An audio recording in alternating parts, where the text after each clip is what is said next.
If someone broke into your house and stole $50 billion, it would be the only thing on the news for a decade. But when employers do it to workers every single year, nobody even flinches. Today, I'm breaking down how $500 billion vanishes from paychecks every decade, why less than 3% of it ever comes back, and how the system is designed to keep it that way. Starting with a number that sounds fake until you see the math. The number. Here's a fact that should make you uncomfortable.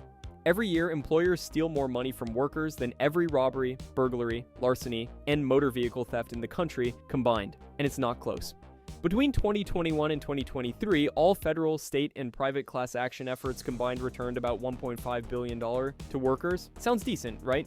It's not, because the actual amount stolen is somewhere around $50 billion per year. Minimum wage violations alone cost workers at least $15 billion annually, based on 2.4 million workers being underpaid by an average of $1.88 per hour across just 10 states. Add unpaid overtime, off-the-clock work, illegal deductions, misclassification, and tip theft, and you land at $50 billion. So now over a decade, that's more than $500 billion quietly moved from workers' pockets into company margins. And the recovery rate? Less than 3% of stolen wages ever makes it back to workers. That's not a gap in the system. That is the system, but understanding the number is only half of it because the methods employers use to pull this off are disturbingly simple. How it happens. There are 6 ways employers pull this off, and none of them look like what you'd picture when you hear the word theft. That's the point. These aren't smash and grab operations, they're quiet, systematic, and built into the everyday machinery of running a business. First, straight minimum wage violations. Paying someone less than the legal floor. Simple, blatant, and shockingly common. Second, overtime violations. This is the big one. Among workers legally entitled to overtime pay, 76.3% reported not receiving it. 3 out of 4 people getting cheated on their overtime. That's not a bug in the system. That's the system working exactly as certain employers designed it. Third, off-the-clock work. Clock out, then finish closing. Come in 30 minutes early to set up, but don't punch in yet. In fast food, roughly 60% of workers report being forced to work off the clock.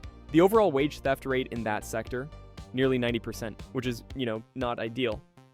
Fourth, tip theft. Tipped workers can legally be paid $2.13 an hour in cash wages, $2.13. From there, 35% report being paid below minimum wage, and 46% say they never see legally required overtime pay. Fifth, illegal deductions, charging workers for uniforms, register shortages, customer walkouts.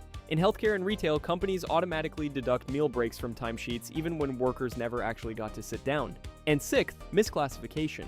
Calling an employee an independent contractor to strip away minimum wage, overtime, and benefits entirely. This isn't a paperwork mix-up, it's an entire cost structure built on legal evasion. None of these mechanisms are accidents, they're business decisions, but knowing how it happens is only half the picture. The real question is who's actually doing it, who does it? There's a comfortable story people tell themselves about wage theft. It's a few shady contractors paying day laborers under the table, a couple bad apples in an otherwise functional system. Turns out, no, this is an industry standard. In a survey of frontline workers across Chicago, Los Angeles, and New York City, 68% reported a pay violation in the prior week. Not the prior year, the prior week. That's not a few rogue employers. That's a business model operating at scale. Fast food is the most documented case. 89% of fast food workers reported at least one form of wage theft. That means if you walk into any chain restaurant in this country, the odds that its workers are being stolen from are roughly the same as the odds that the ice cream machine is broken. In Los Angeles alone, an estimated $28 million is stolen from workers every single week. Construction takes it further by making accountability structurally impossible. The industry runs on subcontractors, labor brokers, and shell companies.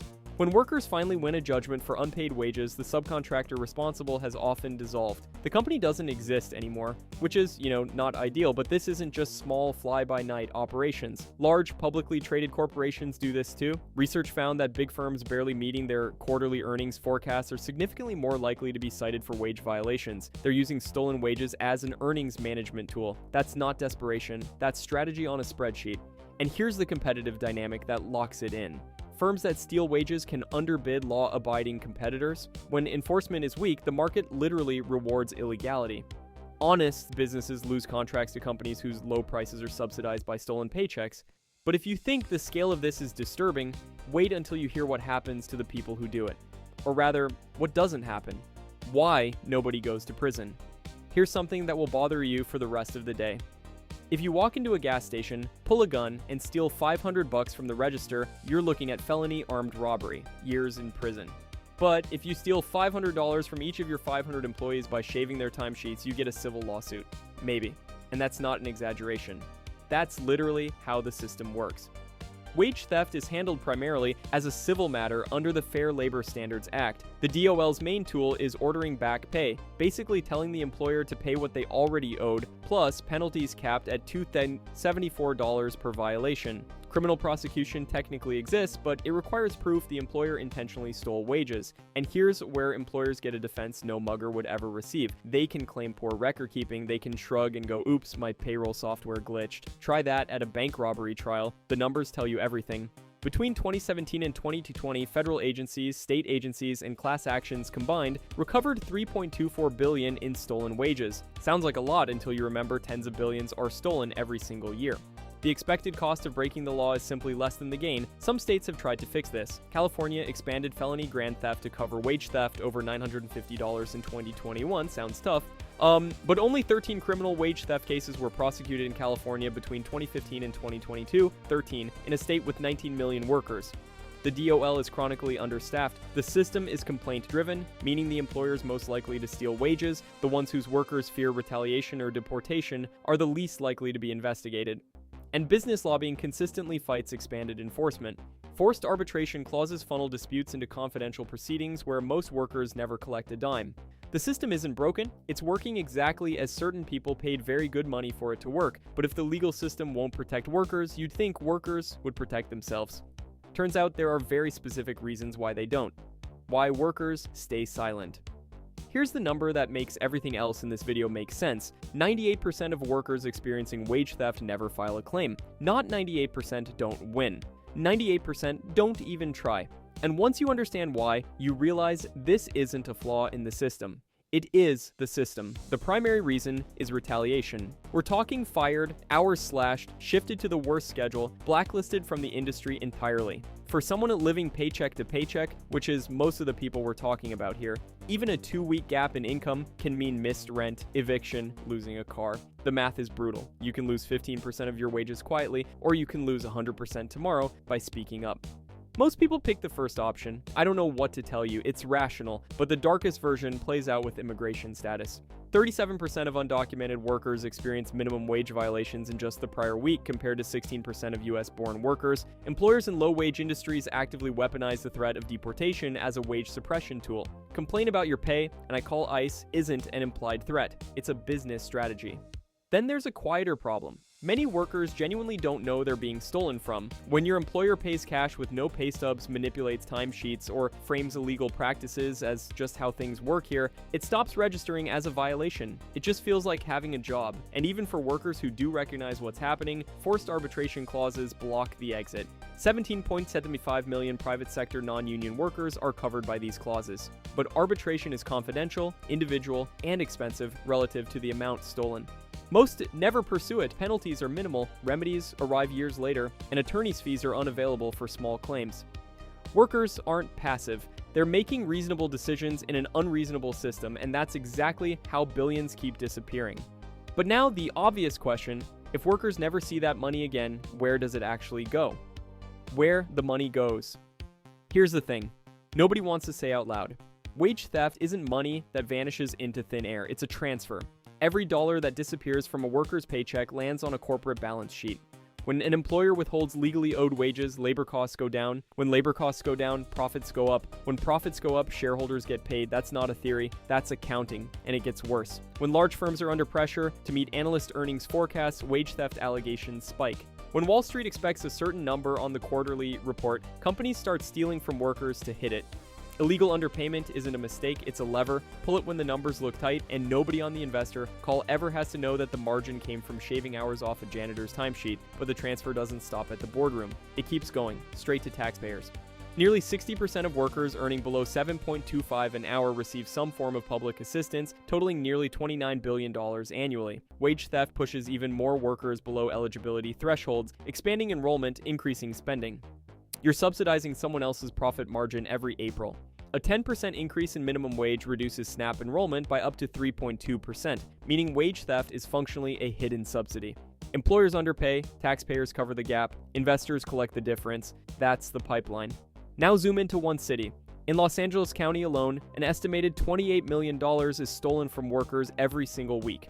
Over $1.4 billion per year pulled directly from low-income workers' pockets, money that would otherwise get spent at local grocery stores, local restaurants, local landlords. Instead, it flows up to shareholders who couldn't point to those neighborhoods on a map. And the burden isn't distributed evenly. Black and Latino workers, particularly immigrant women, face higher rates of minimum wage violations than nearly every other demographic group. Wage theft doesn't just steal from people who are already underpaid. It compounds existing wage gaps and turns a bad situation into a generational one, paycheck after paycheck, with zero consequences for the people cashing in. But if the mechanics of how this money moves are disturbing, the bigger picture of why it's allowed to continue is even worse. The bigger picture. Here's the thing.